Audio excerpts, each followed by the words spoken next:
Benvinguts seguidors de Recreatiu. Començam una setmana més amb l'informatiu setmanal.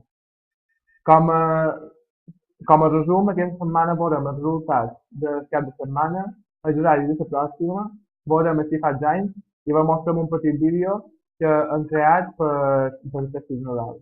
Començam.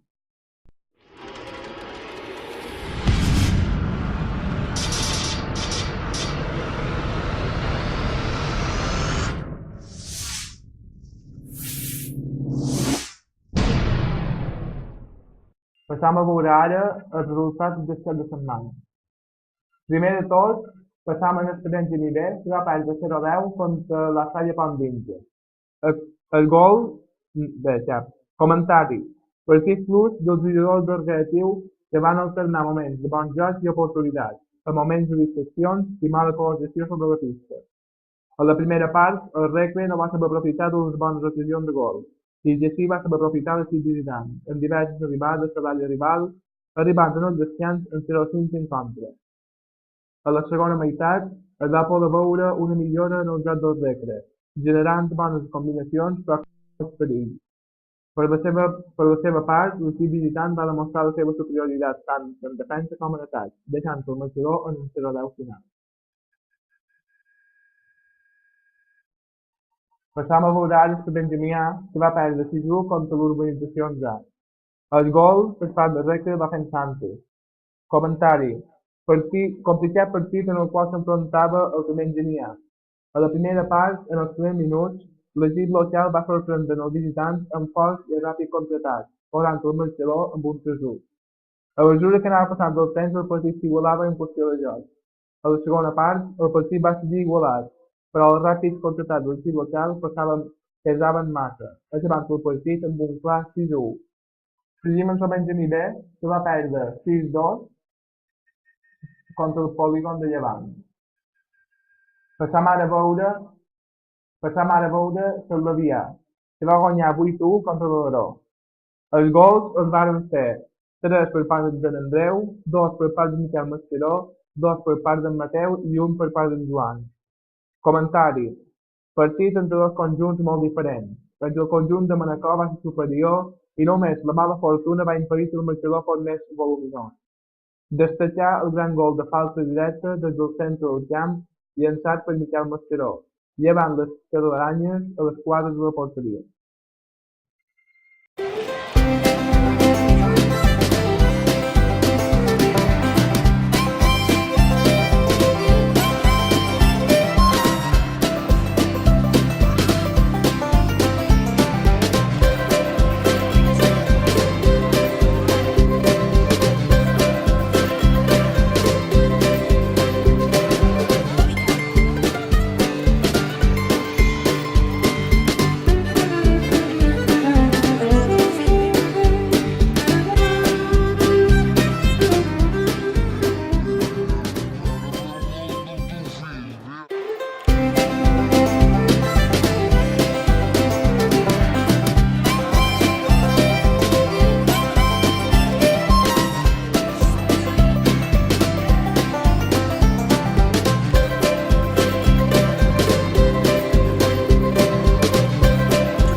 ara l'infantil A que va guanyar 1-22 contra el Polígono de Llevant.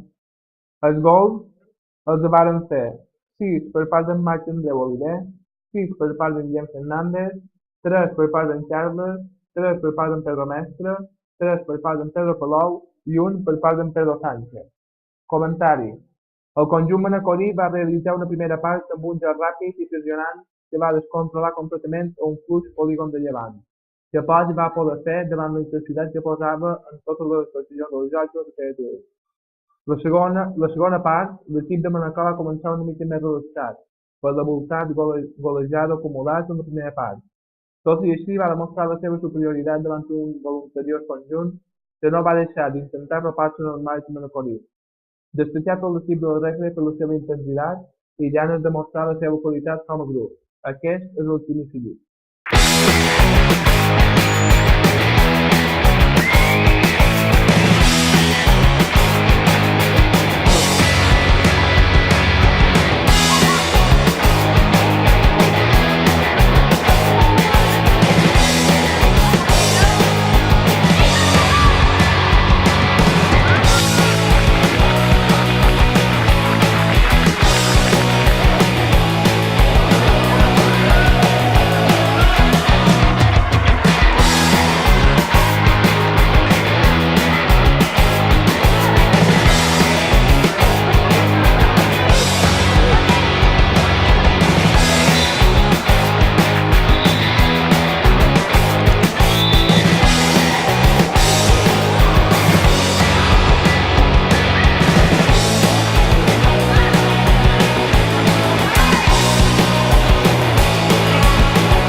Passam a veure els cadets que van empatar 4-4 contra els joves d'Índia. Els gols els van fer en Albert Barceló, en Pablo, en Mous i en Pedro Palau. Comentari. Els dos equips van sortir molt forts a la primera part, agafant la iniciativa. L'equip manacorí, que va estrenar marcador en solitari fins al minut 20 de la primera part, va acabar amb un bon marcador a favor. A la segona part, l'equip visitant va aconseguir acabar l'encontre amb 4-4 gràcies a una jugada preparada. Passam a veure ara el primer equip, que va perdre 6-4 contra l'Alaró. Els gols els van fer dos per part d'en José Luis Fernández i dos per part d'en Manuel Oliver. Comentari. Bon partit el disputat pels dos equips on hi va haver una part per cada un. La primera per a l'equip local, que va marxar en el descans guanyant per 4-1. La segona va ser per al Recreatiu, que va dominar i va aconseguir empatar el partit a falta de 10 minuts. Però en una contra, després de desaprofitar multitud d'ocasions per posar-se per davant en el marcador, va ser l'equip local qui va aconseguir avançar-se de nou en el marcador. El Recreatiu continua desaprofitant massa ocasions en cada partit, que al final li acaben passant factura. Destacar el debut del porter juvenil del Recre, en José Manuel Cristancho, que va donar seguretat a l'equip en la segona part. Passam a veure ara els horaris de la pròxima setmana. El Benjamí B jugarà dins el camp de l'Atlètic del Liceu diumenge a les 11. El Benjamí A jugarà dissabte a les 4 contra el Sagrat Cor. El Benjamí B jugarà contra l'Urbanitzacions dijous a les 7. El Benjamí A jugarà contra el Sagrat Cor dissabte a les 5:15. Salaví jugarà dins el camp de l'Alcuri dissabte a les 6:15. L'Infantil A jugarà dins el camp del Col·legi Montesión diumenge a les 11:15. El Cadet jugarà contra el Polígon de Llevant diumenge a les 10. Els juvenils jugaran contra el Son Oliva dissabte a les 6:30. I el primer equip jugarà contra el Son Ferrer dissabte a les 8:15. Després de veure els horaris d'aquesta setmana, de la pròxima setmana, passam a veure ara nens i faig anys. Avui fas anys, tu no ens enganyes, i els companys i les companyes fins aquí hem vingut. Avui fas anys, tu no ens enganyes, i els companys i les companyes et desitgem sort i salut. Passa tot drap. Abans d'acabar amb aquest informatiu, volem mostrar un vídeo que hem creat per aquestes festes de Nadal, desitjant-vos a tots un bon Nadal.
Fins aquí ha estat el nostre informatiu, espero que us hagi agradat, espero que també passeu unes bones festes i ens veiem la setmana que ve. Molt d'any.